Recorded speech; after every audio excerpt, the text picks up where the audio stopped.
Hello, I'm Catherine Jennings. As part of my class assignment, I will be doing this video today. And in an empathetic manner, I will be demonstrating both focusing as well as reflective feelings. Furthermore, I will be utilizing the problem management framework. Hi, Lisa. Welcome back. It's so nice to see you again. Thanks, Catherine. Good to be here. Good. So just to recap, you have consented here today to be videoed as part of my class. Is that correct? Mm-hmm. Okay, great. So the last time that you were here, we spent some time talking about basically that you felt like you had a lack of motivation moving forward, kind of based on the pandemic and the environment that we're kind of experiencing right now. Yeah. And before you left, we talked maybe a little bit about gaining some of that motivation by perhaps doing some work in a job search. So how have things been going since we last connected? I don't know, it kind of feels like 3 steps forward and 2 steps back. I made some headway in terms of investigating a little bit more about doing some medical legal chronology work. I actually identified an attorney who is in need of an RN to go through medical files and things like that. So that was good, but I kind of stalled. The conversation really, the ball's in my court, and I keep telling myself that the next day I'll pick up the phone and reach out again and really get the ball rolling. And I'm angry with myself. I'm frustrated because I keep making a list of things I need to do, and I continue to put them off. So it sounds like you feel stuck, perhaps. Yeah, I'm definitely stuck. And so you made it sounds like you made some progress, which is wonderful. I mean, you have so much to offer out there in the job market, but you feel a little stuck, it sounds like. And what do you suppose could be some of the feeling behind being stuck? Where do you think that might be coming from? I think it's a combination of things. I think one, because holidays are coming up. Indeed. I think I actually just celebrated last week. It was the 4th anniversary of my mom passing. Okay.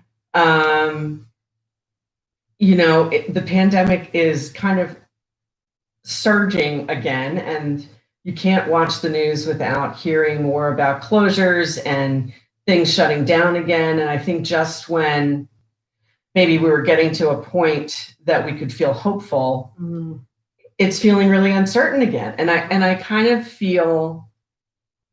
I almost feel the need to kind of cocoon. So I think feeling that need is what's making me not really want to put a whole lot of effort in, it's just feeding more into my lack of motivation. And it's frustrating, and it's stressful, and I get angry with myself. At the end of the day, I think, what did I do today that was productive? And I hate feeling that way. Well, and it certainly makes sense in this cultural environment right now that many of us feel a lack of control about what the future might look like. So it certainly sounds like stress and frustration are just a huge part of what's kind of keeping you stuck in that area of still not being able to move forward. And even right now, I can tell some intensity in your face. Yeah, I kind of feel a little wound up. Like everything's tense. Like I can tell I'm clenching my jaw more. I'll wake up and I think, oh, I really clenched during the night. I must be, worried even while I'm sleeping, maybe, because I'm not feeling like well rested when I get up. I think it's the stress of it is entering even my subconscious and my psyche when I'm not even aware of it. Isn't that incredible how your unconscious can really hold so much that you might not even, you can walk around thinking that you're handling things in a different way than maybe what you truly are, and it will show up mentally, emotionally, physically. It's like it encompasses your whole being. Is that safe to say for you? Yeah, and it even I've actually noticed some physical manifestations too. Like I Talk to me a little bit about that. What's going on? I had a job a few years ago that was extremely stressful to me. And the way that it manifested was my skin, would break out, my eyes would become swollen, and just really my eyelids would just get like itchy. And I noticed the other day I was having that again. And I'm certainly not in that situation again, but I recognize that it's a stress reaction that, I'm breaking out, my eyes are itchy, it's almost like the stress is so balled up inside of me that it's like clawing its way out and affecting my body as well. Mm-hmm. And that's kind of a wake up call for me that, okay, I need to do something about this. So because not only am I having those physical symptoms, but if you gave me the opportunity, I would just go lay down on the couch and probably take a nap, even though it's the middle of the day and I had a good night's sleep. And I know myself well enough to know that I'm reacting and almost trying to kind of put my head in the sand and avoid what's going on around me. Right. And it's so hard because it sounds like the environment and what you said, what's going on outside in the environment is out of our control right now. It's hard. It's really hard. Absolutely. So do you have anything like right now that you feel any hopefulness about? I mean, you mentioned the holidays coming up. Is there a possibility that you'll be able to see family, or how does that holiday appear to be shaping out for you? That's another thing that's kind of a bittersweet kind of thing. I have four kids. 3 of them are somewhat local. One is on the West Coast. Because of the new restrictions, she's not going to be able to fly home, nor would I really want her to. But I think I mentioned before, my oldest daughter is immunosuppressed, and this is scary. Like, we want to be together for Thanksgiving, but I think that's going to be a game day decision for her on Thanksgiving, because that's a gamble for her to come. And even though her siblings and I are all very aware and are very careful, Jess has had a lot of issues during 2020. She, poor thing, had Lyme's disease. She just got over shingles about 3 weeks ago. Oh my goodness. She has another infection right now that developed into an abscess. So she's been on antibiotics for the past 2 weeks. She's very stressed. Mm-hmm. And again, she's immunosuppressed, but really feels the need to be with the family so that she can feel some sense of normalcy. But it's scary. It's scary for her. It's scary for us. I think that my 3 kids that are local will probably end up coming home for the holiday, but I think we're going to be on edge the whole day. And that's hard. You're kind of looking forward to it, but are you really going to enjoy the holiday? Because you're going to have to kind of be away from each other. And other than when we're eating, we'll probably have our masks on. And it's just, it's hard to look forward to a joyous time when you're so unsure and there's so much fear underlying. Mm-hmm. That's hard. And it's certainly valid to be feeling that. And then it sounds like you have another layer on top of it by being concerned about your daughter. Yeah. And the holidays generally are times that are supposed to be joyous, and we can get together with friends and family. And for you, and for many of us, we might not get that opportunity. And that can be a huge disappointment. Yeah. Is that safe to say that you're concerned about? You said maybe even day of, you still might not know. Right. And you could be very well disappointed that it's not going to happen. Yeah. That's hard. It's really hard, because it's something that we've certainly always looked forward to. And especially I think now that my kids are grown and out of the house, when they were little and we were always all together anyway, not that the holidays weren't exciting, they were, but we saw each other every day then. Sure. So now they're grown adults and they're out on their own, and we aren't together very often. And even now, because the one daughter's out on the West Coast, we'll have a missing link. Mm-hmm. And Well, it takes more effort. Yeah. It sounds like what you're saying is it takes more effort. Yeah, it does. It does. And as difficult as that effort is, you all are willing to make it. But if you don't have control over that, that's going to, be, like I said, a disappointment for everyone involved. Yeah.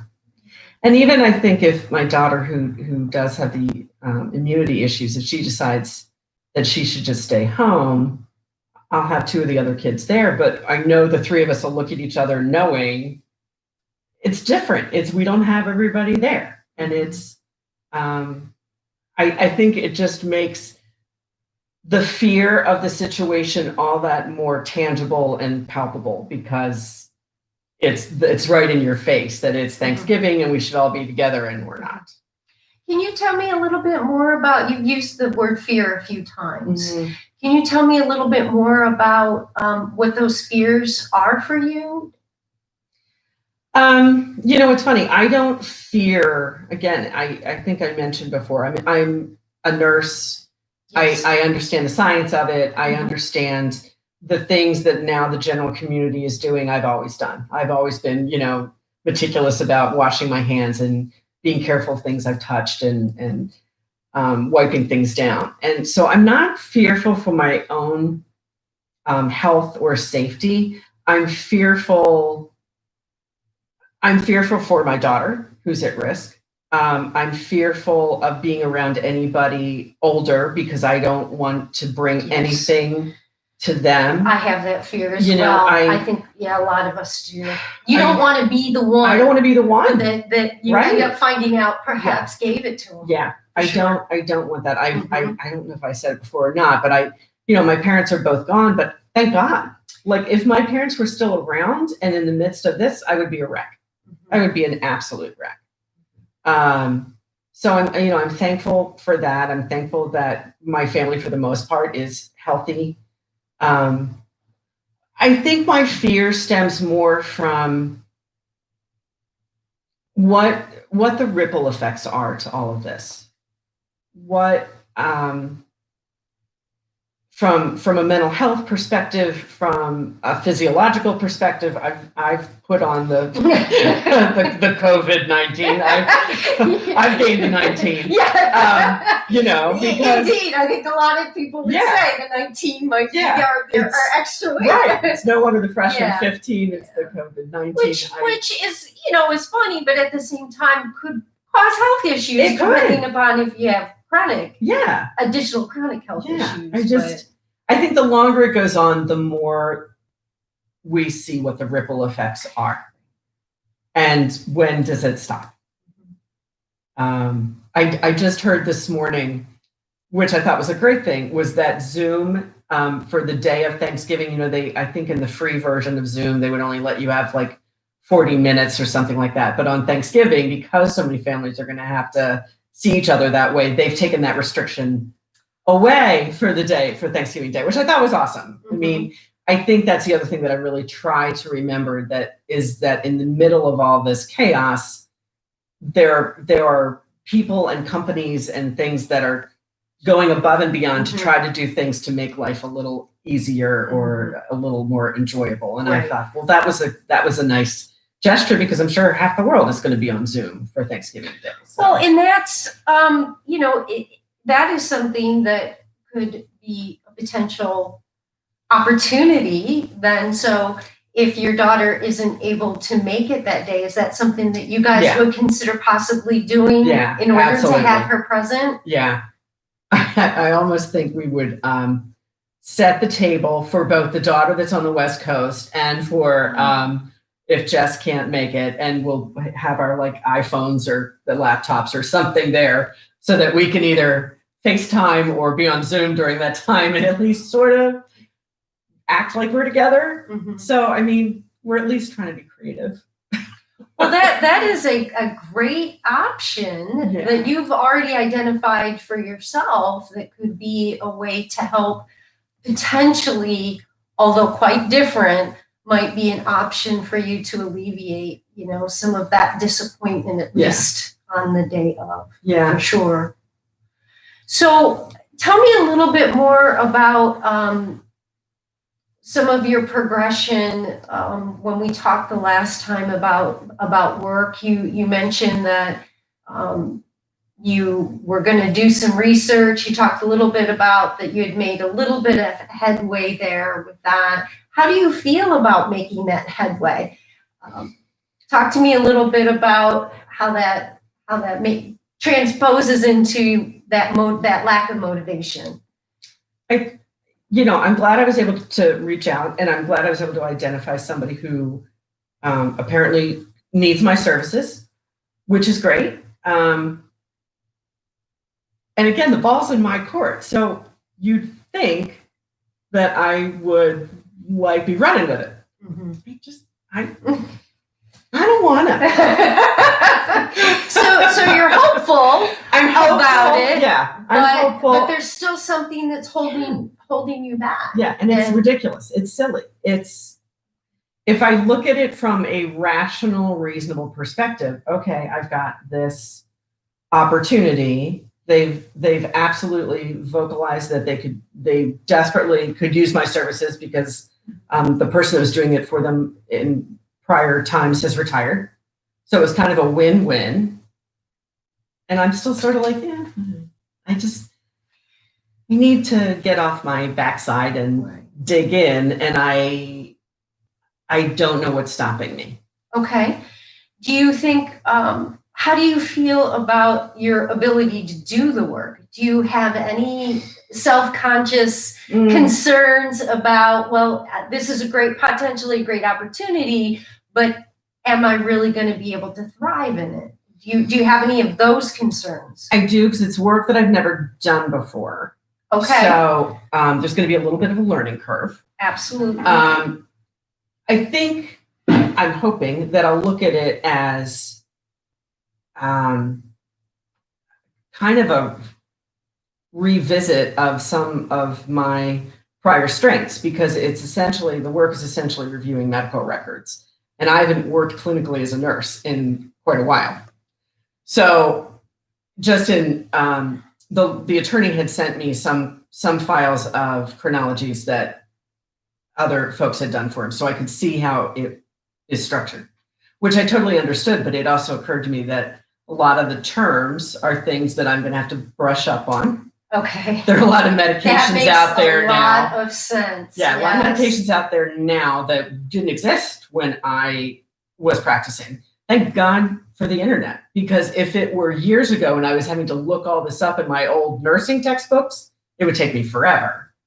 But at least this kind of stuff, I can access resources quickly, and it comes back. Like I can feel certain windows in my brain opening up to, oh, right, that's exactly what that is. And it floods back, but it is going to be a little bit of a learning curve and a relearning of some things. And I think that doesn't really scare me, but I will say that it's been 8 months now that I haven't worked at all. And I can feel that despite the fact that I've been successful in my career and I've done a lot of different things, because I haven't worked that long, there's a little bit of self-doubt. There's a little bit of, can I do this? Do I have what it takes to do this? Right. Which I almost have to talk myself down, because I'm thinking, I've been an administrator. I was an ER nurse. I've had, a staff of over 80 people. I've done things that a lot of people haven't done. So I shouldn't be concerned, but I think all of us have self-doubt at times, and this one is getting to me a little. Well, it certainly makes sense that you've stepped away for a while. And like you said, for the last 8 months, you've been isolated, you've been away from the work world. And in some cases, that may be a relief. But in other cases, it's portrayed a lack of motivation for you, which it sounds like from your expression right now, that you don't really like that. That no. It's bothersome to you, and that you're fully capable of being able to do the work. But what is it going to take to make that next step. But right now, already from the last time you were here, I mean, you can already see that you're hopeful and have made progress. I'm proud of myself for reaching out and at least Good. like identifying the possibility and this opportunity. I need to like pull the trigger. And it's, I've never considered myself to be a lazy person, but I feel like I'm being lazy.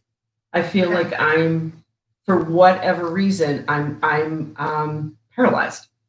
And so how does that make you feel? Oh my God, so frustrated and so angry with myself and almost disappointed in myself because I should be able to just dig in and get going with this and get rolling. And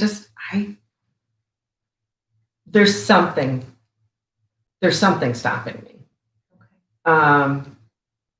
So we've sort of identified that it could be that you are a little concerned about the work that it is. Mm-hmm. And this sounds like it's a bit of a different territory than what you've done before. But there's still something there. Do you think that it could be sort of the environmental, like if the pandemic would have never happened? Do you think that your motivation might be a bit stronger right now? Yeah, absolutely. Okay. Absolutely. Well, yeah. That certainly makes sense that pandemic and then the trickle down effect of having some of that stress and anxiety about the world being away from the work world will be different. Yeah. So the question is, what's the next step here? So you've made some progress, which is great. So what can we do next? Can you identify potentially something maybe not too overwhelming, but what could be your next step that could be your goal, that would be your takeaway, from today?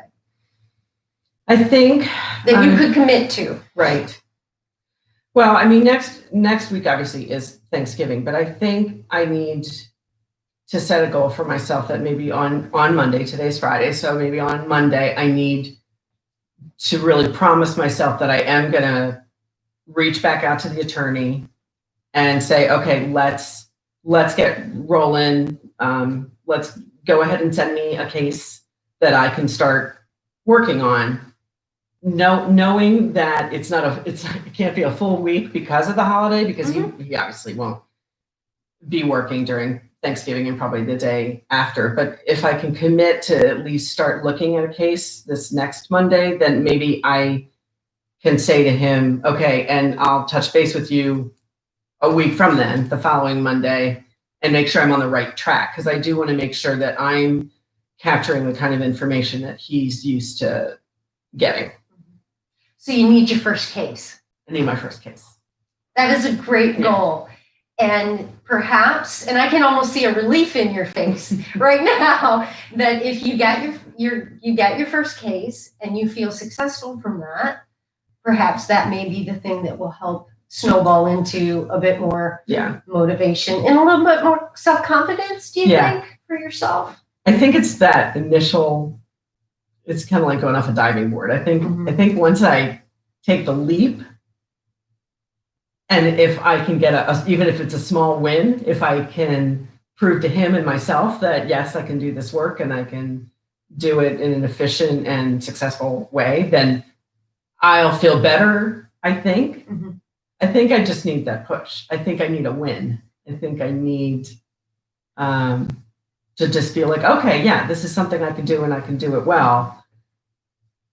And that might be part of my hesitancy is I'm not sure if I can do it well, but I won't know till I do it. So it's this vicious cycle that's going in my head. Mm-hmm. Absolutely. So, but I think if I can really promise myself that I will tell him on Monday that I'm ready to look at a case, then that at least would get that ball rolling. Okay, great. Well, that's a wonderful goal.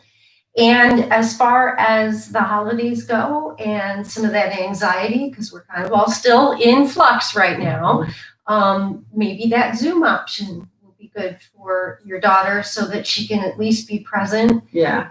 And I like your idea of having the cell Yeah. phones up and even setting the place for her. Yeah. Yeah. That sounds wonderful. So for her sake, because we're not sure, obviously we assume that she's going to be sad not being present as well. So how good would that make her feel to know that you have a place for her? Oh, yeah. She'd love it. That would be great. Yeah. Terrific. She'd love it. Well, that's a good next step for you to take here.